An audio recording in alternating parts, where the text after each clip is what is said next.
wabarakatuh. Saya Anjani Intan dengan NPM 2015310206 akan membahas materi pertemuan 1 sampai 7 dari mata kuliah Manajemen Pengendalian Usaha. Baiklah, untuk materi 1 membahas konsep umum kewirausahaan, kompetensi kewirausahaan, peluang-peluang kewirausahaan. Konsep kewirausahaan. Konsep kewirausahaan merupakan kemampuan kreatif dan inovatif yang dijadikan dasar untuk menciptakan sesuatu yang baru dan berbeda melalui berpikir kreatif dan bertindak inovatif untuk menciptakan peluang bisnis. Konsep dasar kewirausahaan. 1. Kelincahan. 2. Daya tahan. 3. Kecepatan. 4. Kelenturan. 5. Kekuatan. Tujuan ditetapkan konsep kewirausahaan. 1. Meningkatkan jumlah para wirausaha yang berkualitas. 2. Mewujudkan kemampuan dan kemantapan para wirausaha untuk menghasilkan kemajuan dan kesejahteraan. 3. Membiasakan dan membudayakan semangat sikap, perilaku, dan kemampuan wirausaha di kalangan masyarakat guna meningkatkan kualitas SDM. 4. Menumbuh kembangkan kesadaran dan orientasi kewirausahaan yang tangguh dan kuat kepada masyarakat. Yang kedua, kompetensi kewirausahaan. Kompetensi kewirausahaan adalah kemampuan yang terkait dengan pengetahuan, sikap, dan keterampilan yang harus dimiliki seorang pelaku usaha melalui pelatihan manajerial guna menghasilkan kinerja yang berbeda serta memaksimalkan keuntungan. Indikator kompetensi. 1. Kemampuan menangkap peluang. 2. Kepemimpinan. 3. Kreatif dan inovatif. 4. Berani mengambil risiko. 5. Berorientasi ke masa depan. 3. Peluang kewirausahaan. Menurut Kisner tahun 2000 berpendapat bahwa peluang kewirausahaan hanya membutuhkan cara baru untuk membuat inovasi berdasarkan informasi yang telah tersedia. Sumber peluang kewirausahaan terbagi menjadi 4, yaitu 1. Perubahan teknologi, 2. Perubahan politik dan kebijakan, 3. Perubahan demografi, 4. Institusi pendidikan. Untuk materi 3 membahas merintis usaha baru dan menganalisis model perkembangan. Yang pertama, cara memulai usaha baru. Menurut Suryana tahun 2006, halaman 100, ada 3 cara yang dapat dilakukan untuk memulai usaha baru, yaitu 1. Merintis usaha baru atau starting, 2. Membeli perusahaan orang lain atau buying, 3. Kerjasama manajemen atau franchising. 2. Mengembangkan ide usaha baru. Ide-ide untuk memulai sebuah usaha atau bisnis diawali dengan mengamati lingkungan. Biasanya, ide muncul sebagai hasil dari proses interaksi seseorang dengan lingkungan. Di samping faktor keberuntungan, ada faktor lain yang mempengaruhi, misalnya kerja keras, perencanaan yang matang, pengamatan yang jeli, kreatif, inovatif, dan sebagainya. 3. Identifikasi peluang usaha. Ada 4 langkah strategis yang diusulkan Finses tahun 2011 halaman 233 untuk mengidentifikasi, mengevaluasi, dan memilih sebuah peluang bisnis, yaitu 1. Mengidentifikasi kebutuhan dan keinginan konsumen. 2. Memindai lingkungan, mengevaluasi individu dan masyarakat secara umum. 3. Meneliti secara cermat peluang bisnis yang muncul. 4. Memilih salah satu peluang dan mempersiapkan sebuah rencana usaha.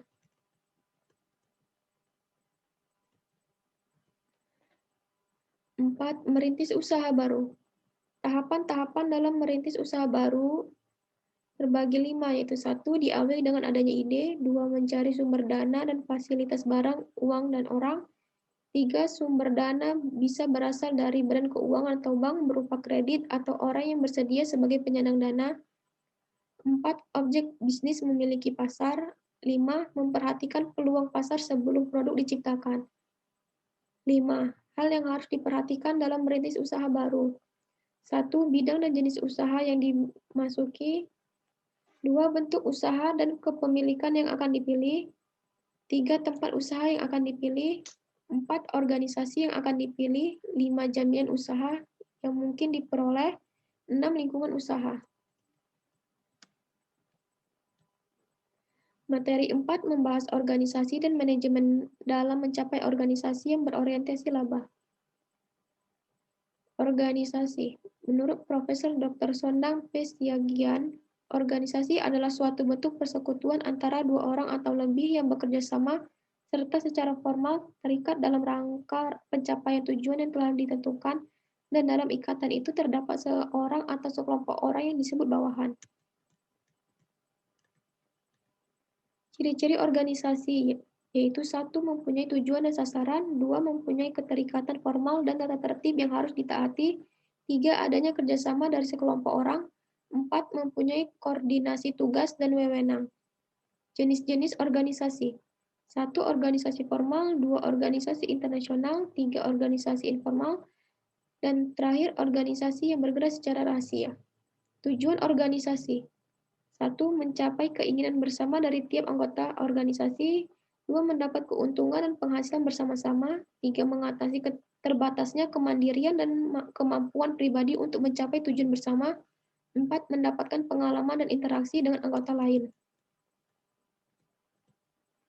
Manajemen.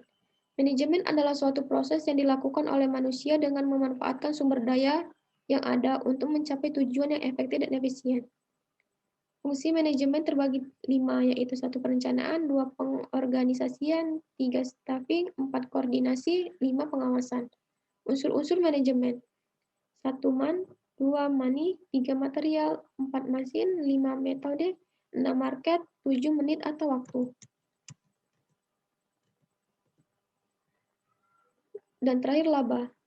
Menilik dari sudut pandang ilmu ekonomi murni, laba adalah peningkatan kekayaan seorang investor sebagai hasil dari penanaman modal setelah dikurangi biaya-biaya terkait penanaman modal tersebut.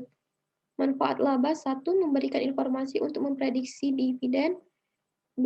Alat ukur keberhasilan manajemen dan dasar untuk mengambil keputusan. 3. Dasar penentu besarnya pajak. 4. Sebagai tolak ukur dalam membagi bonus dan kompensasi. Materi 5 membahas tentang konsep-konsep dasar sistem pengendalian manajemen dan batas-batas pengendalian manajemen. Yang pertama, konsep-konsep dasar sistem pengendalian manajemen. 1. Sistem. Sistem adalah prosedur melaksanakan serangkaian aktivitas yang biasa dilakukan secara berulang. Karakteristiknya adalah runtut, terpola, terkoordinasi, dan terdiri dari beberapa langkah yang terkoordinasi untuk mencapai tujuan tertentu. 2. Pengendalian.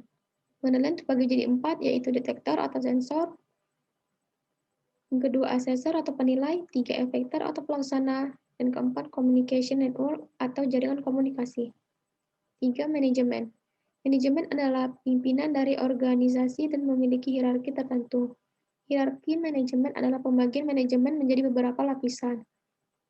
Hierarki terbagi 3 level, yaitu 1. Manajemen atas atau top manajemen sebagai CEO, 2. Manajemen tengah atau middle management sebagai manajer, dan ketiga manajemen bawah atau low management sebagai supervisor.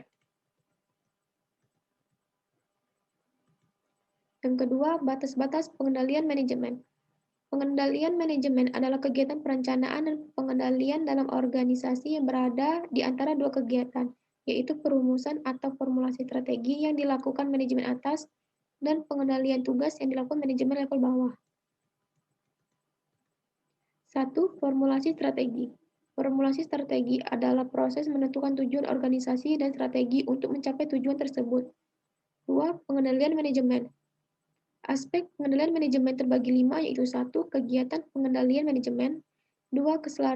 Keselaran tujuan, 3. Perangkat penerapan strategi, 4. Tekanan finansial dan non-finansial. 2. Pengendalian manajemen. Aspek pengendalian manajemen terbagi menjadi 5, yaitu 1. Kegiatan pengendalian manajemen, 2. Keselarasan tujuan, 3. Perangkat penerapan strategi, 4. Tekanan finansial dan non-finansial, 5. Bantuan dalam mengembangkan strategi baru. 3. Pengendalian tugas. Pengendalian tugas adalah proses untuk memastikan bahwa tugas yang spesifik dilaksanakan secara efektif dan efisien. Sebagian besar informasi dalam sebuah organisasi merupakan informasi pengendalian tugas. Contohnya, jumlah pesanan barang, berat bahan baku, jumlah unit komponen yang digunakan untuk menghasilkan produk, dan sebagainya. 4. Perumusan strategi. Perumusan strategi merupakan proses memutuskan tujuan organisasi dan strategi untuk mencapai tujuan. Materi 6 membahas tentang perilaku dalam organisasi, faktor-faktor yang mempengaruhi keselarasan, sistem pengendalian formal, dan fungsi-fungsi pengendalian. Yang pertama, perilaku dalam organisasi. Perilaku organisasi adalah suatu bidang terapan yang mempelajari tingkah laku atau perilaku manusia dalam organisasi, mulai dari kapasitasnya sebagai individu atau anggota kelompok, hingga hubungan yang relevan dengan organisasi. Yang kedua, faktor-faktor yang mempengaruhi keselarasan tujuan organisasi. Faktor ini terbagi menjadi dua, yaitu satu faktor-faktor eksternal dan faktor-faktor internal. Untuk faktor-faktor eksternal adalah norma-norma mengenai perilaku yang diharapkan dalam masyarakat di mana organisasi menjadi bagiannya. Untuk faktor-faktor internal terbagi menjadi 4, yaitu 1 budaya, 2 gaya manajemen, 3 organisasi informal, dan 4 persepsi dan komunikasi. Yang ketiga, sistem pengendalian manajemen. 1. Aturan-aturan. Aturan-aturan ini terbagi menjadi 4, yaitu 1. Pengendalian fisik, penjaga keamanan, password komputer, televisi pengawas, dan pengendalian fisik lainnya merupakan bagian dari struktur pengendalian. Yang kedua, manual. 3. Pengamanan sistem. 4. Sistem pengendalian tugas. 2. Proses kendali secara formal. Suatu perencanaan strategi akan melaksanakan tujuan dan strategi organisasi. Perencanaan strategi tersebut kemudian dikonversi menjadi anggaran tahunan yang fokus pada pendapatan dan belanja yang direncanakan untuk masing-masing pusat tanggung jawab. Yang keempat, fungsi-fungsi pengendalian manajemen. Fungsi sistem pengendalian manajemen adalah agar perusahaan bisa mencapai tujuan yang telah ditetapkan. Cara yang dilakukan yaitu dengan membandingkan prestasi kerja agar sesuai rencana semula dan melakukan suatu tindakan yang tepat untuk bisa mengoreksi hal-hal yang menyimpang dari yang sudah ditetapkan.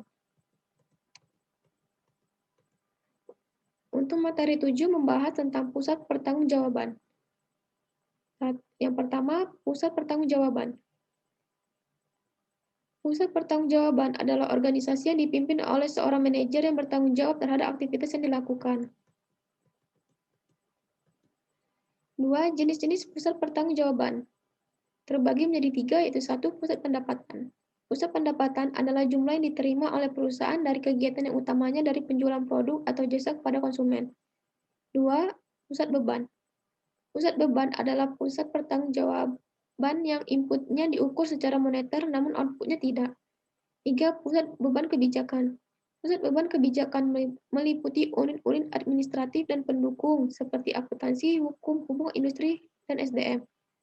Operasi litbang, dan hampir semua aktivitas pemasaran. 3. Pusat administratif dan pendukung. Pusat administratif dan pendukung adalah pusat biaya kebijakan yang berfungsi untuk memberikan jasa dan pusat pertanggungjawaban yang lain. Pusat administrasi dan pendukung ini terbagi 2, yaitu 1. Permasalahan dalam pengendalian yang meliputi kesulitan dalam pengukuran output dan tidak adanya biaya keselarasan cita-cita. Yang kedua, penyusunan anggaran.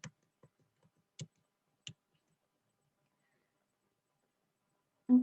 Pusat penelitian dan pengembangan. Terbagi menjadi 5, yaitu 1. Permasalahan dalam pengendalian, 2. Rangkaian kesatuan penelitian dan pengembangan, 3. Program litbang, 4. Anggaran tahunan, dan terakhir pengukuran kinerja. 5. Pusat pemasaran. Pusat pemasaran terbagi menjadi 2, yaitu 1. Kegiatan logistik. Kegiatan logistik adalah kegiatan untuk menyampaikan produk perusahaan ke pelanggan dan menagih pembayaran dari pelanggan. Kegiatan ini meliputi transportasi, penyimpanan, pengiriman, dan pembuatan faktur serta penagihan. 2. Kegiatan pemasaran. Kegiatan pemasaran adalah kegiatan untuk memperoleh pelanggan. Kegiatan ini meliputi pengujian pasar, pelatihan, dan supervise tenaga pemasaran dan promosi penjualan. Itulah yang dapat saya sampaikan. Lebih dan kurang saya mohon maaf. Wassalamualaikum warahmatullahi wabarakatuh.